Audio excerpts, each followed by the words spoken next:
नमः शिवाय। भगवान विष्णु द्वारा किए गए जब शिव सहस्र नाम का वर्णन। श्री विष्णुरुवाच भवः शिवो हरो रुद्रः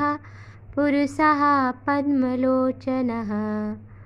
अर्थितव्यः सदाचारः सर्वशम्भुर्महेश्वरः ईश्वरः स्थाणुरीशानः सहस्राक्षात् सहस्रपात् वरीयानवरदो वन्द्यः शङ्करः परमेश्वरः गङ्गाधरः शूलधरः परार्थैकप्रयोजनः सर्वज्ञः सर्वदेवादि गिरिधन्वा जटाधरः चन्द्रापीडश्च चन्द्रमौलिर्विद्वान् विश्वामरेश्वरः वेदान्तसारसन्दोहः कपालीनीललोहितः ध्यानाधारो परिच्छेद्यो गौरीभर्ता गणेश्वरः अष्टमूर्तिर्विश्वमूर्ति त्रिवर्गः स्वर्गसाधनः ज्ञानगम्यो दृढप्रज्ञो देवदेवस्त्रिलोचनः वामदेवो महादेवः पाण्डुः परिदृढो दृढः विश्वरो विरूपाक्षो वागीशासुचिरन्तरः सर्वप्रणयसंवादी वृषाङ्को वृषवाहनः ईशः पिनाकी खट्वाङ्गी चित्रवेतवेषश्चिरन्तनः तमोहरो महायोगी गोप्ता ब्रह्माङ्गहृज्जटी कालकालः कृत्तिवासाः शुभगः प्रमदात्मकः उन्मत्तवेषश्चक्षुष्यो दुर्वासा ईश्वरशासनः दृढायुधः स्कन्दगुरुः परमेष्ठिपरायणः अनादिमध्यनिधनो गिरिशो गिरिबान्धवः कुबेरबन्धुः श्रीकण्ठो लोकवर्णोत्तमोत्तमः सामान्यदेवः कोदण्डी नीलकण्ठः परश्वधी विशालाक्षो मृगव्याधः सुरेशः सूर्यतापनः धर्मकर्माक्षमः क्षेत्रं भगवान् भगनेत्रभित् उग्रः पशुपतिस्तारक्ष प्रियभक्तः प्रियं वदः दान्तो दयाकरो दक्षः कपर्दी कामशासनः श्मशाननिलयः सूक्ष्मः श्मशानस्थो महेश्वरः लोककर्ता भूतपति महाकर्ता महौषधी उत्तरो गोपतिर्गोप्ता ज्ञानगम्यः पुरातनः नीतिः सुनीतिः शुद्धात्मा सोमरतः सुखी सोमपो अमृततपः सोमो महानीतिर्महामतिः अजातशत्रुरालोकः सम्भाव्यो हव्यवाहनः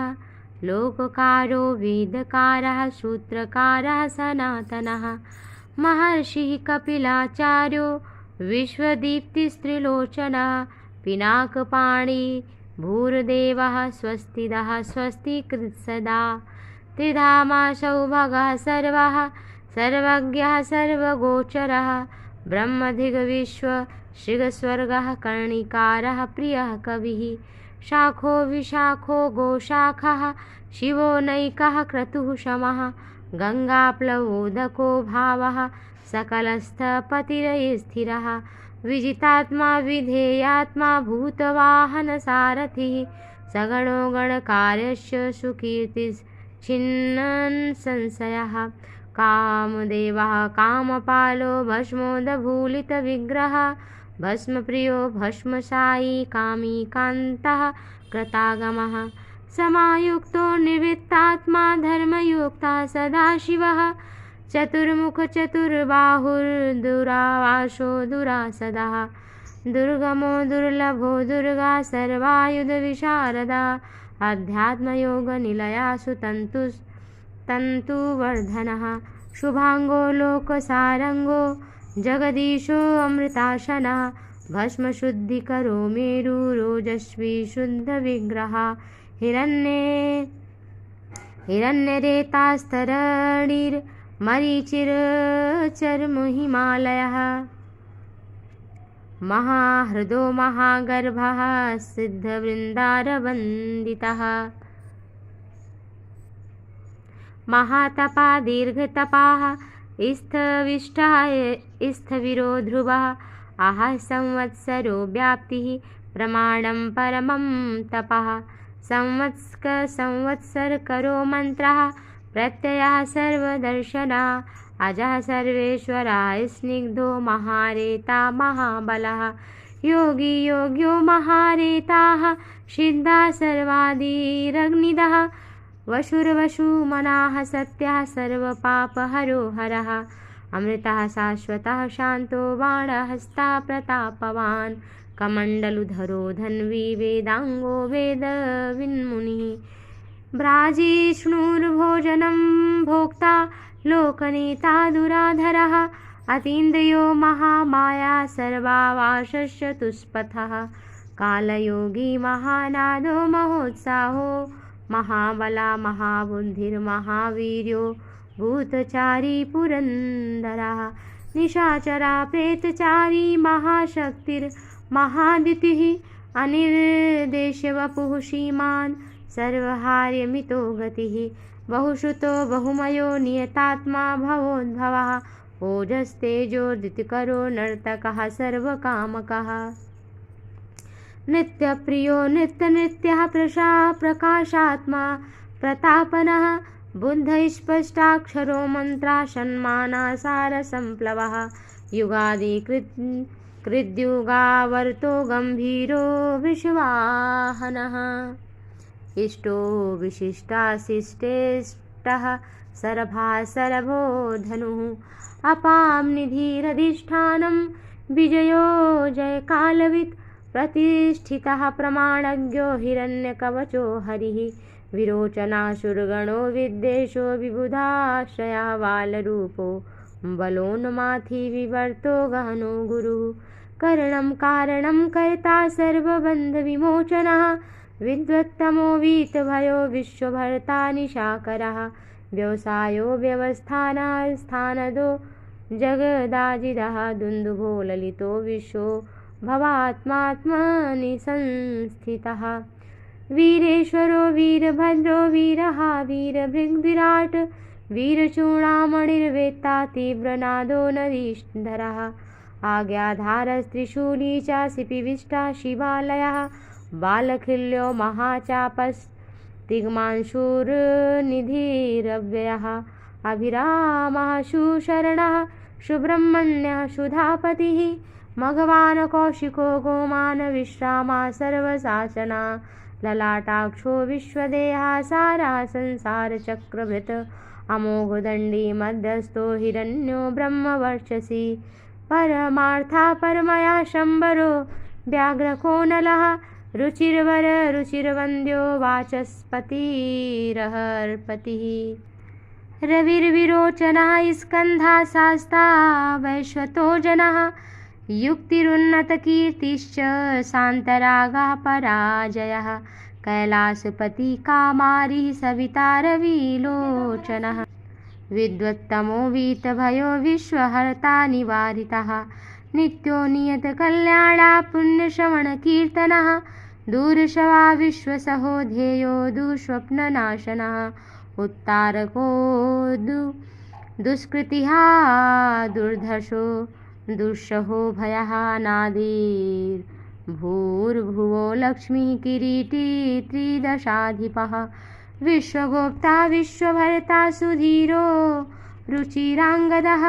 जननो जन्मादिः प्रीतिमान्नीतिर्मान्यः विशिष्टः काश्यपो भानुर्भीमो भीमपराक्रमः प्रणवा सप्त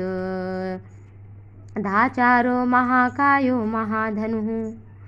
जन्मादिपो महादेवा सकला गमपारगः तत्त्वात् तत्त्वविवेकात्मा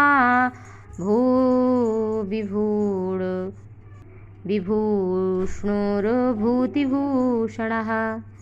ऋषिर्ब्राह्मणविजिष्णुर्जन्ममृत्युजरातिगः यज्ञो यज्ञपतिर्यज्वा यज्ञान्तो मोघविक्रमः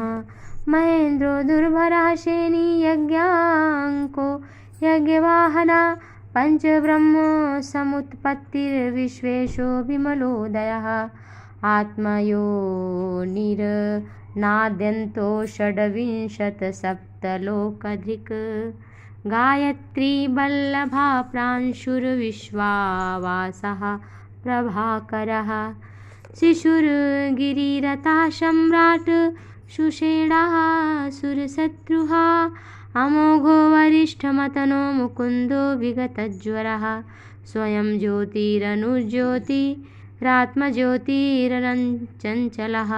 पिङ्गलः कपिलश्रमुः शास्त्रनेत्रस्त्रयीतनुः ज्ञानैष्कन्धो महाज्ञानी निरुत्पत्तिरुप्लवः भगो विश्वानादित्यो योगाचार्यो बृहस्पतिः उदारकीर्तिरुद्योगी सद्योगी सदसन्मयः नक्षत्रमाली राकेशः साधिष्ठाना षडाश्रयः पवित्रपाणिपापारिर्मणिपूरो मनोगतिः ऋतपुण्डिकमाशीना शुक्लः पवित्रपाणिपापारिर्मणिपूरो मनोगतिः ऋतपुण्डरीकमासीनः शुक्लः शान्तो वृषा कपिः विष्णुर्ग्रहपतिः कृष्णः समर्थो अनर्थनाशनः अधर्मशत्रुरक्षयः पुरुहूतः पुरुष्टुतः ब्रह्मगर्भो बृहद्गर्भो धर्मधेनुर्धनागमः जगद्वीतैषिषुगतः कुमारः कुशलागमः हिरण्यवर्णो ज्योतिष्मान्नानाभूतधरो ध्वनिः अरोगो नियमाध्यक्षो विश्वामित्रो द्विजोत्तमः बृहज्योतिः सुधामा च महाज्योतिरनुत्तमः महामतो मातरिश्वा नभस्वान्नागहारधृक् पुलस्त्या पुलहो अगस्त्यो जातुकर्ण्या पराशरः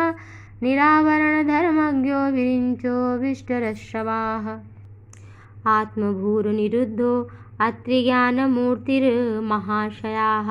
लोकचूडामणिर्वीरा चण्डसत्यपराक्रमः व्यालकल्पो महाकल्पो महावृक्षः कलाधरः अलङ्करिष्णुस्त्वचलो रोचिष्णुर्विक्रमोत्तमः आशुशब्दपतिर्वेगी प्लवनः शिखिसारथिः असंसृष्टो अतिथिः शक्रः प्रमाथी पापनाशनः वशुश्रवाः कव्यवाः प्रतप्तो विश्वभोजनः जर्यो जरादिशमनो लोहितश्च तनूनपात् वृषदशो नभो योनिषो प्रतीकस्तमिश्त्रः निघा निदाघस्तपनो मेघापक्षा परपुरञ्जयः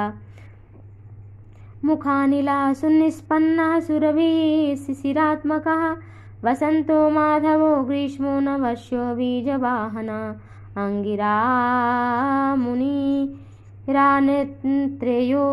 अंगिरा मुनिरात्रेयो विमलो विश्ववाहनः पावनः पुरीचक्रस्त्रिविद्यो नरवाहनः मनोबुद्धिरहङ्कारः क्षेत्रज्ञः क्षेत्रपालकः तेजो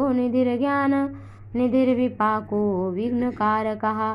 अधरो अनुत्तरो गेयो ज्येष्ठो निःशेयशालयः शैलो नगस्तनुर्दोहो दानवारीररिन्दमः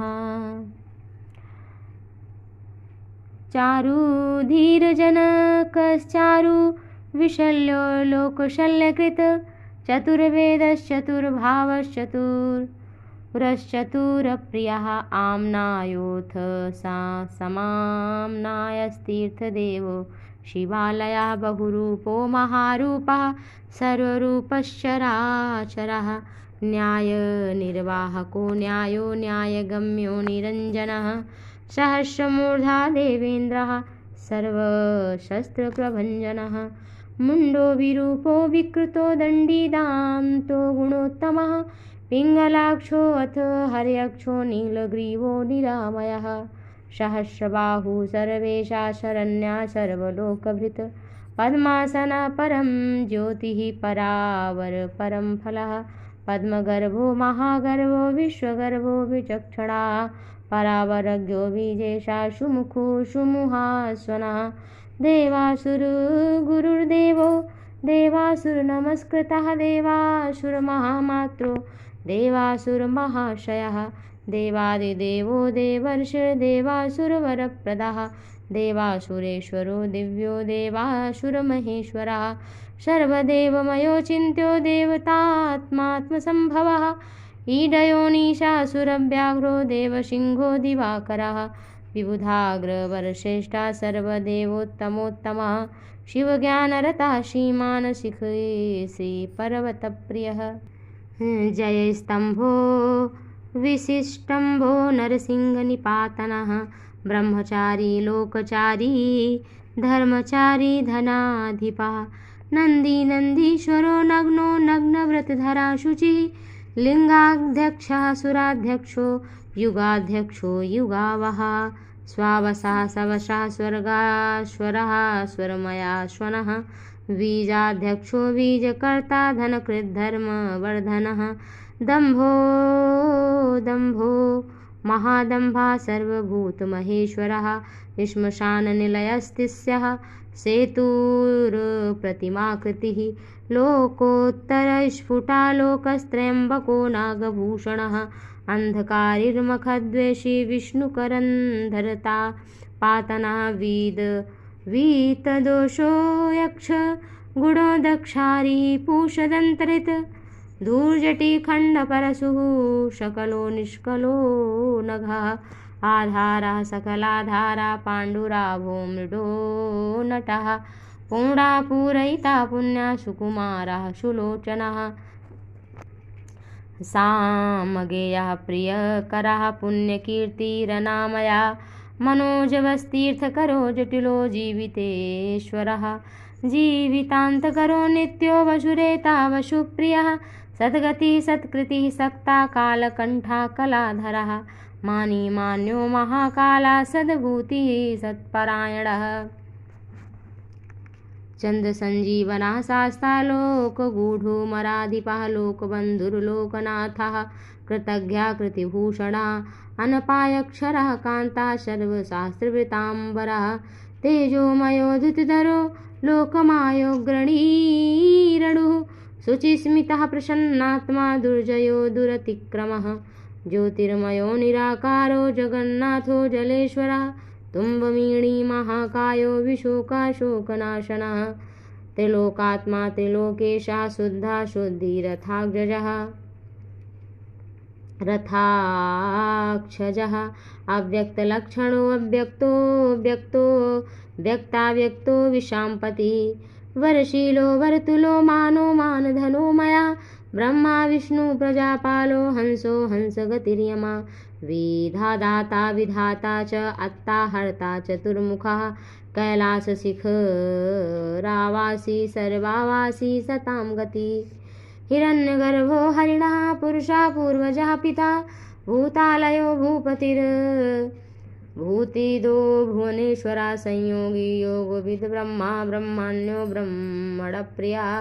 देवप्रियो देवनाथो देवज्ञो देवचिन्तकः विषमाक्षा कलाध्यक्षो वृषाङ्को वृषवर्धना निर्मदो निरहङ्कारो निरमोहो निरुपद्रवः दर्पः दर्पितो दृप्तः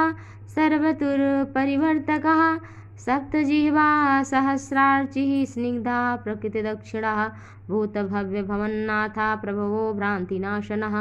अर्थोऽनर्थो महाकोशः परकार्यैकपण्डितः निष्कण्टकः कृतानन्दो निर्व्याजो व्याजमर्दनः सत्त्वान् सात्विका सत्यकीर्तिस्तम्भकृतागमः अकम्पितो गुणग्राही नैकात्मा नैककर्मकृत सुप्रीतः सुमुखा सूक्ष्मा सुकरो दक्षिणो नलः स्कन्दा स्कन्दधरो धुर्यः प्रकटः प्रीतिर्वर्धना अपराजिता सर्वसहो विदग्धः सर्ववाहन आधृतः स्वाधृतः साध्या पूर्तमूर्तिर्यशोधरः वराहसिंहदृग्वायुर्बलवानेकनायकः श्रुतिप्रकाशः श्रुतिमानेकबन्धुरे बन्धुरनेकधृक् श्रीवल्लभो शिवारम्भा शान्तभद्रा समञ्जसः भूषयो भूतिकृतभूतिर्भूषणो भूतभावनः अकायो भक्तकायस्था कालज्ञानी कलावपु सत्यव्रतमहात्यागी निष्ठा शान्तिपरायणा परार्थवृत्तिर्वरुदो विविक्ता श्रुतिसागरः अनिर्विण्णो गुणग्राही कलकाङ्काकलङ्कः स्वभावरुद्रो मध्यस्था शत्रुघ्नो मध्यनासका शिखण्डी कवची शूली चण्डी मुण्डी च कुण्डली मेखली कवची खड्गी मायी संसारसारथी अमृत्युः सर्वदृक् सिंहस्तेजो राशिर्महामणिः असंख्यो प्रमेयात्मा वीर्यवान् कार्यकोविदो वेद्यो वेदार्थविदुगोप्ता सर्वाचारो मुनीश्वरा अनुत्तमो दुराधर्षो मधुरा प्रियदर्शना सुरेशः शरणं सर्वा शब्दब्रह्मा सतां गति कालभक्षः कलङ्कारिः कङ्कणीकृतवासुकिः महेश्वासो महीभर्ता निष्कलङ्को विश्वशृङ्खला द्युमणिस्तरणिर्धन्या सिद्धिदा सिद्धिसाधनः निवृता संवृता शिल्पो व्यूढोरस्को महाभुजा एकज्योतिर्निरातङ्को नरो नारायणप्रियः निर्लेपो निष्प्रपञ्चात्मा निरयग्रो व्यग्रनाशनः स्तव्यस्तव प्रिया स्तोता व्यासमूर्तिरनाकुलः निर्वद्य पदोपायो विद्याराशिर्विक्रमः प्रशान्तबुद्धिर्क्षुद्रः क्षुद्रः नित्यसुन्दरः